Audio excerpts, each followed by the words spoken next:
సెలవు రోజుల్లో ఆహ్లాదకరమైన వాతావరణంలో బోటింగ్ కు పర్యాటకులు రావడం ఎంతో మంచిదని హైదరాబాద్ నగరానికి సమీపంలో ఉన్న కోటిపల్లి ప్రాజెక్టును మరింత అభివృద్ధి చేస్తామని తెలంగాణ రాష్ట్ర శాసనసభ స్పీకర్ గడ్డం ప్రసాద్ కుమార్ పేర్కొన్నారు. శనివారం కోటిపల్లి ప్రాజెక్టులో గత కొద్ది కాలంగా నిలిచిపోయిన బోటింగ్ పునఃప్రారంభించారు. జేకేఎంఆర్ ఫౌండేషన్ చైర్మన్ మాజీ ఎంపీ కొండా విశ్వేశ్వరరెడ్డి నేతృత్వంలో ఈ బోటింగ్ కార్యక్రమాన్ని శాసనసభ స్పీకర్ ప్రసాద్ కుమార్, వికారాబాద్ జిల్లా అదనపు కలెక్టర్ రాహుల్ శర్మ, వికారాబాద్ ఆర్డీఓ విజయ్ కుమారి, జిల్లా అటవీశాఖ అధికారి జ్ఞానేశ్వర్తో కలిసి ప్రారంభించారు. ఈ సందర్భంగా ఆయన మాట్లాడుతూ పర్యాటకరంగా వికారాబాద్ ప్రాంతాన్ని అభివృద్ధి చేయడం జరుగుతుందని, కోట్పల్లి ప్రాజెక్ట్ బోటింగ్తో స్థానికులకు ఉపాధి లభిస్తుందన్నారు. ఈ కార్యక్రమంలో ఆయా పార్టీల నాయకులు, అధికారులు, ప్రజాప్రతినిధులు పాల్గొన్నారు.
అన్న గారికి, కొండా విశ్వేశ్వరరెడ్డి అన్న గారికి, మరో అడిషనల్ కలెక్టర్ గారికి, మరో వేదిక మీద ఉన్న అందరికీ పెద్దలకు, మరి వేదిక ముందు ఉన్న వివిధ గ్రామాల నుంచి వచ్చిన ప్రజలకు, పార్టీ నాయకులకు అందరికీ నా యొక్క హృదయపూర్వక నమస్కారాలు. ఈరోజు మన ప్రసాద్ అన్న మన యువతకు ఉపాధి కలిగించడానికి వచ్చిండు కాబట్టి యువత మంచిగా తీసుకొని బాగుపడాలని మరియు మా మండల్ తరఫున, మా మండల్ ప్రజల తరఫున మరి ప్రసాద్ అన్న గారికి మరియు విశ్వేశ్వరరెడ్డి అన్న గారికి నా యొక్క ధన్యవాదాలు. బోటింగ్ కార్యక్రమం రీఓపెనింగ్ ఇది కోట్పల్లి వికారాబాద్ జిల్లాకి కూడా చాలా అది మంచి ప్రోగ్రామ్ ఉంది. ఎందుకంటే it is a good tourist sport and Kotpalli రిజర్వర్ కూడా చాలా పెద్ద ప్రాజెక్ట్. సో మన టూరిజం కారణంగా ఇక్కడ ఎంప్లాయ్మెంట్ ఆపర్చునిటీస్ కూడా it will increase the employment opportunities and basically it will give lot of income support to the public, local public, and it is a very important project. And first జిల్లా స్థాయి వికారాబాద్ జిల్లా స్థాయి first review మీటింగ్లో ఇది మన legislative అసెంబ్లీలో speaker sir ఈ ఇష్యూలో సార్ హ్యాడ్ ఎందుకు మనం ఓపెన్ చేయలేదు. సో ఆఫ్టర్ దాట్ మనం డిస్కషన్స్లో ఆ మీటింగ్ తర్వాత విదిన్ 1 week 10 daysలో ఇది ఓపెనింగ్ అయింది. It is because of the initiative of honourable speaker sir. After that from now onwards ఇది బోటింగ్లో it will be very helpful for all public and whoever is coming from Hyderabad and all tourist people. They will also be enjoy the scenic beauty and along with boating. So I am thankful to Speaker sir, and will ensure that it will be successful, and it will increase the livelihood and employability of the people. Will ensure it will make it successful. Thank you.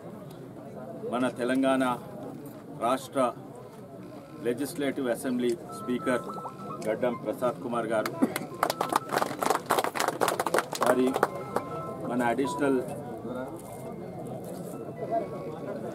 Collector Rahul Sharma గారు, DFO Vikarabad గారు, RDO Vikarabad, మరియు ఈ irrigation Sundar గారు, మన fisheries department Charitha Reddy గారు, DSP Vikarabad Narsimhulu గారు, DFO గారు, మరి ఇక్కడున్న అధికారులందరూ, ముఖ్యంగా ఇక్కడున్న మన ఎంపీపీ విజయలక్ష్మి. గ్రామీణ ప్రాంతం అభివృద్ధి అని గాంధీజీ నుంచి అంతా వస్తున్నాడు, కానీ డెవలప్ అయ్యేటివన్నీ పట్టణాలే డెవలప్ అవుతున్నాయి. ఎన్నో ప్రభుత్వాలు ఎన్నో ప్రయత్నాలు చేసినాయి. స్కిల్ డెవలప్ యూత్కు ఉపాధి కలుగుతలేదని స్కిల్ డెవలప్మెంట్ ఇవి అవి పెట్టిండ్రు. అవి పెట్టినా కూడా ఇక్కడ స్కిల్ డెవలప్మెంట్ పెట్టినా కూడా ఉద్యోగాలేమో పట్టణాలలో, కానీ డెవలప్మెంట్ అందుకే పట్టణాల్లో అవుతుంది. కానీ మన యువకులు ఇక్కడనే ఉంచి ఈ ప్రాంతం డెవలప్ అయితే ఈ ప్రాంతానికి మంచిది, మా యువకులు మంచిది, వాళ్ళ తల్లిదండ్రులకు మంచిది. ఎందుకంటే ఇటువంటి కార్యక్రమాలు ఈ బోటింగ్ పెడితే కేవలము వారానికి 2 రోజు పనిచేస్తారు, 10,000 రూపాయలు వస్తాయి, కొన్నిసార్లు 13,000 రూపాయలు వస్తాయి. ఎండాకాలంలో టూరిస్ట్ లేనప్పుడు కూడా 5-6 వేల రూపాయలు వస్తాయి. అంటే ఇంట్లో ఎండుకుంటా ఇదే ఊర్లో వండుకుంటా 10,000 రూపాయలు వస్తాయంటే పట్నంలో 30,000 రూపాయలు వచ్చినా అది ఇది సమానం. ఎందుకంటే ఇక్కడ ఉంటే వాళ్ళ వృత్తులు చేసుకోవచ్చు, పెద్ద మనుషులు తల్లిదండ్రులకు సహాయం చేయవచ్చు, ఏ మోటార్ కాలిపోయిందో వీళ్ళు పని చేయవచ్చు. గ్రామీణ ప్రాంతంలో నిజంగానే వైభవంగా ఉంటాయి. ఈ ప్రాంతం కూడా డెవలప్ అవుతుంది. అయితే ఎన్నో లక్షలాది కోట్లు ఎన్నో ప్రభుత్వాలు ఖర్చు పెట్టినా ఇక్కడ కేవలం 1-2 కోట్లతోటి ఇంతమందికి అభివృద్ధి చెందుతున్నారు, ఉపాధి కలుగుతున్నది, డెవలప్ అవుతున్నది. కానీ ఇది ఒక చిన్న బిగినింగ్. ఇది చేసి 10 ఏళ్ళు అయింది, కానీ ఒక ప్రభుత్వం ముంగట్టుకొచ్చి మేమే ప్రభుత్వం అడుగుతున్నాం, కానీ ప్రభుత్వం ముంగట్టుకొచ్చి దీన్ని సపోర్ట్ ఇస్తున్నంటే నిజంగానే అది చాలా గొప్పది. నేను ప్రసాద్ కుమార్ గారు వారు ఎలక్షన్లలో హామీ ఇచ్చిండ్రు అని నాకు తెలియదు, కానీ ఇప్పుడైతే హామీ పెట్టుకున్నాను నేను చూస్తున్నాను. అదే కాక నేను మొన్న మాట్లాడుతూ తను ఏమన్నారంటే దీని పొటెన్షియల్ చాలా పెద్ద ఉంది, దీన్ని వాడుకొని ఈ చుట్టుపక్కల గ్రామాలల్లో ఒక 2,000 హోటల్ రూములు కాగలుగుతాయి, టూరిజం ఇంకా డెవలప్ అవుతుంది.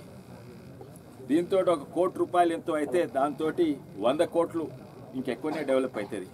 నిజంగానే అనంతగిరి గుట్ట ఇటువంటి ప్రాంతము ఇక్కడ లేదు. ఇంకోటి ఏంటంటే అది కూడా చెప్పిన తను ఏంటంటే ఇది మోడల్గా తీసుకొని ఇది తెలంగాణ మొత్తం కావాలని వారు టూరిజం మినిస్టర్ తోటి కూడా మాట్లాడతా అని చెప్పింది. అది నిజంగానే అట్లయితే కేవలం వికారాబాద్ కాదు వేరే ప్రాంతాలలో కూడా ఇటువంటి పెట్టొచ్చు. అందుకే నేను అధికారులను రిక్వెస్ట్ చేస్తుందంటే దీన్ని ఒక మోడల్గా డెవలప్ చేస్తే మొత్తం ప్రతి జిల్లాలో ఇటువంటి 2-3 ఉంటాయని నేను అనుకుంటున్నాను. కానీ ఈరోజు ముఖ్యంగా నాకు చాలా సంతోషం ఏంటంటే మన ప్రాంతం నుంచి ఒక అన్నిట్ల పెద్ద గవర్నర్ తర్వాత ఉన్న పెద్ద పోస్ట్ అంటే మన స్పీకర్ గారు.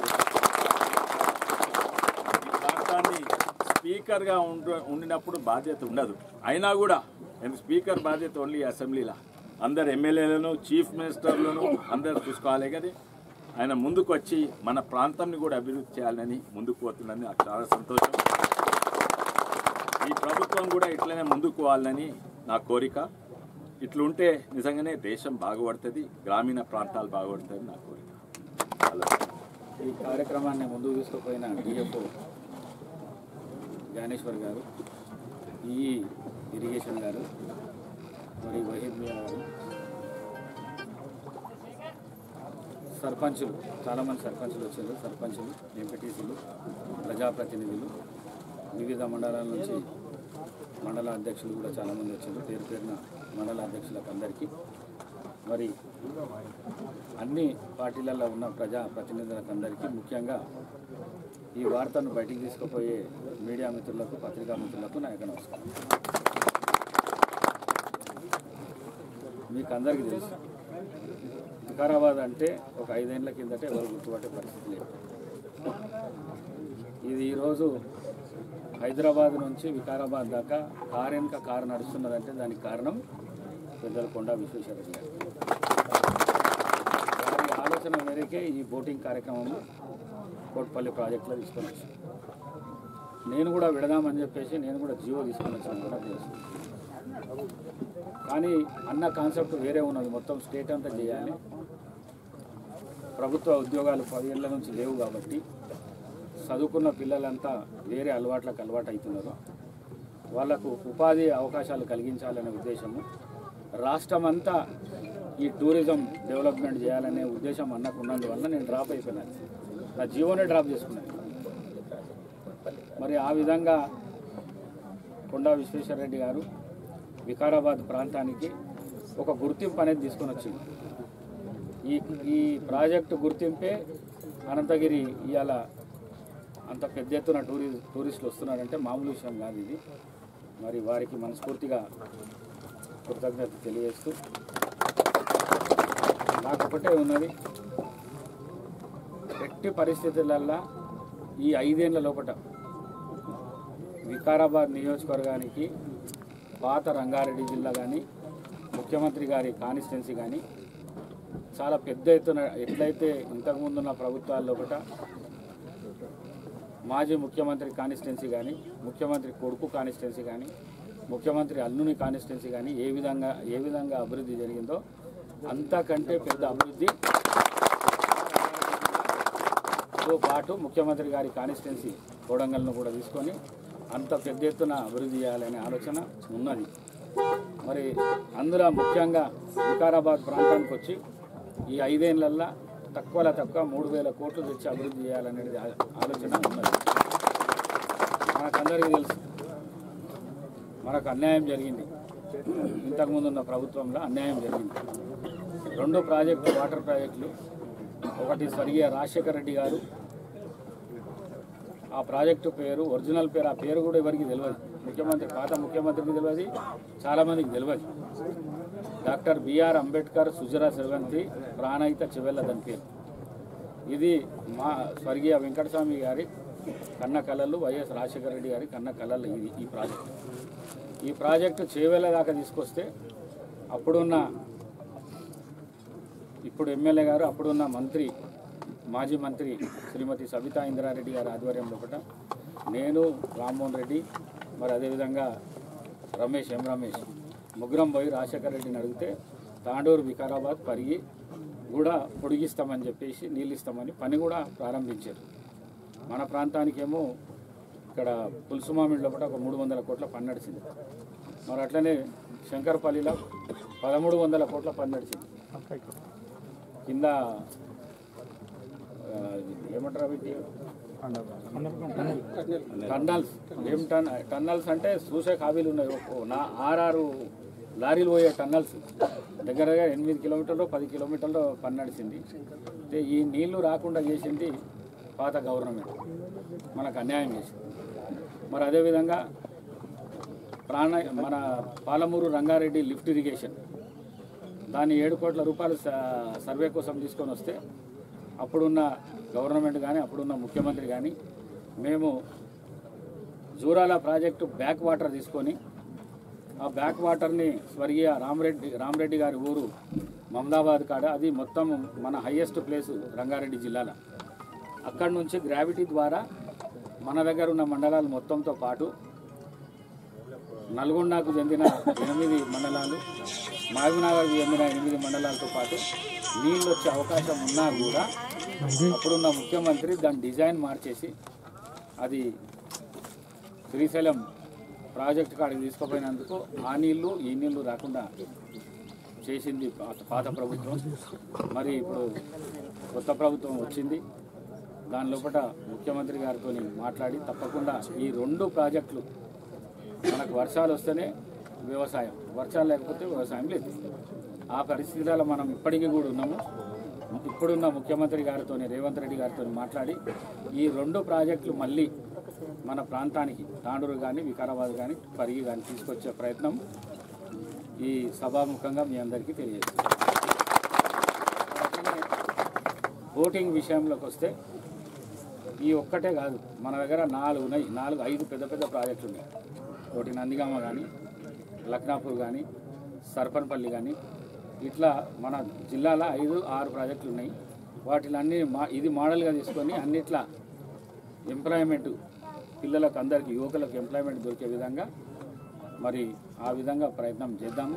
అందరికీ ఈ యువకులకు ఎంప్లాయ్మెంటే కాకుండా ఈ బోటింగ్ ద్వారా చిన్న వ్యాపారాలు, చాయ్ అమ్మే వాళ్ళు కానీ, పల్లీలు అమ్మే వాళ్ళు కానీ, లేకుంటే ఇంకా వేరే చిన్న వ్యాపారాలు చేసుకునే వాళ్ళకు కూడా ఉపాధి దొరుకుతుంది. కాబట్టి తప్పకుండా ఆ విధంగా ఇది మనం ప్రయత్నం చేద్దాం.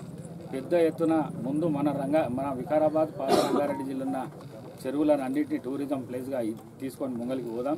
మరి ఎంప్లాయ్మెంట్ 2 లక్షల ఉద్యోగాలే ఉన్నాయి. ఆ 2 లక్షలు కూడా 10 ఏళ్ళ నుంచి పెండింగ్ ఉన్నాయి. మరి ఆ 2 లక్షలు ఇప్పుడు 50 లక్షల మంది ఉద్యోగాల కోసం వెయిటింగ్లు ఉన్నారు. మనం ఇటువంటి అవకాశాలు కల్పిస్తే కొద్దిగా వాళ్ళకు కూడా వెసులుబాటు కలుగుతుంది, కుటుంబాలు ఆర్థికంగా మంచిగా అయ్యే పరిస్థితి ఉంటుంది. కాబట్టి ఆ విధంగా ప్రయత్నం చేసుకుంటూ పోదాము. అట్లనే అనంతగిరి గుట్ట కోసము 225 కోట్ల రూపాయలు మనం ఆ రోజులల్లో నేను మంత్రి ఉన్నప్పుడు తీసుకొని వచ్చి 25 కోట్లు తీసుకొచ్చి హరిత కానీ, అదేవిధంగా కళ్యాణ మండపం కట్టినాం. ఆ 200 కోట్లు 10 ఏళ్ళ నుంచి రాలేవు, అవి అట్లనే ఉన్నాయి. ఆ 200 కోట్లు తెచ్చి అనంతగిరి గుట్టను ఈకో టూరిజంగా డెవలప్ చేద్దాం. అక్కడ కూడా చాలా పెద్ద ఉంటుంది. తప్పకుండా ఈ ప్రభుత్వంతో మన వికారాబాద్ ప్రాంతానికి ఎట్లాంటి అభివృద్ధి జరుగుతుందో ఆ అభివృద్ధి ముంగల్కి తీసుకుపోయే విధంగా ప్రయత్నం చేద్దాం. మరి ఏడీ ఫిషరీస్కు నేను ఒకటే చెప్తున్నా, ఇక్కడ సంఘాలు ఉన్నాయి, సంఘాలల్లో కొద్దిగా మనస్పర్ధాలు ఉన్నాయి. వాళ్ళనందరినీ కూర్చోబెట్టి సభ్యులను పెద్ద ఎత్తున చేర్చి అందరికీ లాభం జరిగేటట్లు, ఒక్క మనిషికి లాభం జరగకుండా ఆ సంఘాలలో ఉన్న ప్రతి విలేజ్లో ఏ విలేజ్ ఈ చెరువుకు వస్తాయో ఆ విలేజ్లో ఉన్న అందరినీ, మన దగ్గర బెస్టోళ్ళు అయితే లేదు, అంతా ముదిరాజు లేదు, వాళ్ళని అందరినీ పిలిపించి మెంబర్షిప్ చేపించి అందరికీ న్యాయం జరిగేటట్లు ప్రయత్నం చేయాలని చెప్పేసి మీకు చెప్తూ, మరి అదేవిధంగా ఎవరైతే ఈ ఇరిగేషన్ ఉన్నారో, మేము అప్పుడు ఆ రోజులలో ఉన్నప్పుడే 20 కోట్లు తెచ్చినాం. దాని తర్వాత 10 ఏళ్ళ నుంచి ఈ ప్రాజెక్టును పట్టించుకునే నాదుడే లేడు. ఇప్పుడు ఈ గారికి 2-3 సార్లు చెప్పిన, ఇది 9,250 ఎకరాలు పారే ప్రాజెక్ట్. దీన్ని మనం 5,000కే దాన్ని క్లోజ్ చేయకుండా ఏం చేస్తే మళ్ళా 9,250 ఎకరాలు పారుతుందో ఆ విధంగా ఒక రిపోర్ట్ తయారు చేసి ఇవ్వమని చెప్పి వారికి చెప్పడం జరిగింది. ఇది ఈ తెలంగాణకే తలమానికం. ఎందుకంటే మాజీ ముఖ్యమంత్రి స్వర్గీయ చెన్నారెడ్డి గారు, మన ప్రాంతానికి సంబంధించిన ముఖ్యమంత్రి, ఈ ప్రాజెక్టును వారే నిర్మాణం చేసినారు. వారి పేరు చిరస్థాయిగా ఉండాలి అంటే ఈ ప్రాజెక్ట్ ఎప్పటికీ కలకలలాడుతూ ఉండాలి. అందుకే దీని మీద పెద్ద ఎత్తున మనము బడ్జెట్ తీసుకొని వద్దాం. ఆ విధంగా ప్రయత్నం చేసి అభివృద్ధి కోసం ప్రయత్నం చేద్దాం. అధికారులు కూడా అన్ని విధాల సహకరించాలి. ఎందుకంటే నేను మామూలుగా ఎమ్మెల్యే ఉండి మంత్రి ఉంటేనేమో మీ ఎంబడి పడుతుంటే చేస్తుంటే, ఇది స్పీకర్ పది వచ్చుట్లా కొద్దిగా నాకు నేను అందరితో ఇది చేయలేకపోతే, మీరు కూడా ప్రజాప్రతినిధులు, వాళ్ళు ఏ పార్టీకి సంబంధం ఉండదు, పార్టీలతో సంబంధం లేదు, ఎవరైనా ఉండాలి, అందరినీ కలుపుకొని ముంగల్కి తీసుకొని పోయే ప్రయత్నం అధికారులు చేయాలని చెప్పేసి, అదేవిధంగా ప్రోటోకాల్ సమస్య ఎక్కడ రాకుండా అడిషనల్ కలెక్టర్ గారికి కానీ, అదేవిధంగా ఆర్డీఓ గారు నేను చెప్తున్నా, ప్రోటోకాల్ సమస్య చిన్నది కానీ పెద్దది కానీ అందరినీ పిలవండి. ప్రోటోకాల్ సమస్య ఎక్కడ రాకుండా చూసుకునే పని మీరు చేయాలని చెప్పేసి మీతో కూడా కోరుకుంటూ, మరి ఈ కార్యక్రమాన్ని ఇంత దిగ్విజయం చేసిన మన డిఎఫ్ఓ జ్ఞానేశ్వర్కు, అదేవిధంగా రాములకు ఇద్దరికి తెలియజేసుకుంటున్నా. కొద్దిగా చిన్న ప్రాబ్లం ఉన్నది దీంట్లో, టూరిజంతో ఒకసారి మీటింగ్ పెడతా, మీరు ఈ జేకే మార్గ నుంచి మీరు వచ్చి దాంట్లో కూర్చొని అది కూడా ఏది ఉన్నదో కొద్దిగా ఫైనల్ చేసుకొని మనము పని అయితే నడవని దాన్ని కూడా ఒక దిక్కు ఇది చేసుకొని వాళ్ళతో కూడా మాట్లాడి వాళ్ళ అడ్వైజ్ కూడా తీసుకొని దాని ప్రకారం మనం మంగళ పోదామని చెప్పేసి తెలియజేసుకుంటూ, మరి ముఖ్యంగా మీ అందరికీ నేను మాట ఇచ్చిన మాట ప్రకారం చేసిన, మీరు పైసలు ఏవైతున్నాయో ఉండే అన్న చెప్పినట్టు వేరే దానికి ఖర్చు పెట్టకుండా ఇంటి కార్యక్రమాల కోసం తల్లిదండ్రులకు సహాయపడే విధంగా ఖర్చు పెట్టాలి. ఎందుకంటే నేను ఇంత సాయం చేసి ఇంత కష్టపడి ఇంత తీసుకొని వచ్చినాక మీరు ఈ 10 ఏళ్ళ నుంచి నేర్పించిన కార్యక్రమాలకు పోయిండ్రు అనుకుంటున్నాను, నాకు చెడ్డ పేరు వస్తుంది. అందుకే దయచేసి మీరు వచ్చిన అమౌంట్ ఏదవుతున్నారో సాధ్యమైనంత వరకు కరెక్ట్ వేళ ఉపయోగించినట్లు చూసుకోవాలని చెప్పేసి మీ అందరితో కోరుకుంటూ, మరి ఎక్కడ కూడా చిన్న అనార్థం కూడా జరగకుండా 24 గంటలు మీరు శ్రద్ధగా టూరిస్టులు వచ్చినప్పుడు మాత్రం గమనిస్తూ ఉండాలి. ఎక్కడ ఏ అపాయం జరిగినా మీరు దాన్ని అధిగమించాలని చెప్పేసి మీతో కూడా కోరుకుంటూ ఈ కార్యక్రమానికి హాజరైన ప్రతి ఒక్కరికి మరొకసారి నమస్కారాలు.